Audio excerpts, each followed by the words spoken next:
අපේ සිංහල ඉතිහාසයට සම්බන්ධ විවිධ චරිත කතා පිළිබඳව උඹලා ඕන තරම් ආවා. ඒ වුණාට උඹලා කවුරුත් තාලා තියෙනවද? රයිගම් රාජධානියට එන්න හිටපු සංසුද්දා කියලා චරිතයක් ගැන.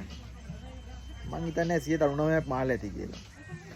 ජයසේන ජයකොඩිගේ ඉතිහාස කතාවල තියෙනවා සංසුද්දා කියලා චරිතයක් කියලා.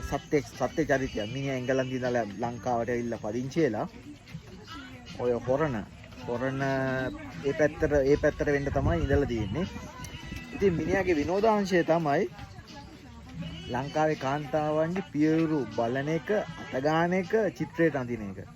මිනිහා කවදාකවත් බලහත්කාරකම් කරලා නැහැ. මිනිහා මේ ගෑනුන්ගේ කැමැත්තෙන්ම තමයි ඒ දේ කරලා තියෙන්නේ. ඒ අතින් පට රෙස්පෙක්ට් චරිතය කෙල්ම ටෝක් කරලා තමයි වැඩේ කරලා තියෙන්නේ.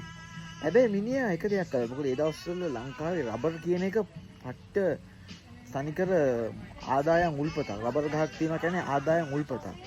ඉතින් මිනිහා කරලා තියෙන්නේ මිනිහට තම් පෙන්නන හැම ගෑනු කෙනාටම රබර් රට 3ක් දෙනවලු.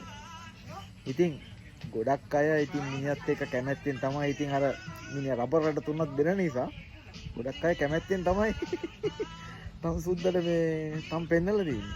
ඉතින් ඔය තම්සුද්දට පු චිත්‍ර ගොඩක් සංරක්ෂණය කරන්නත් කටයුතු කරලා තියෙනවලු. මම තාම හරියට විස්තර දන්නේ නැහැ. ඉතින් තම්සුද්දා කියන්නේ පට්ට චරිතයක් නේ බං.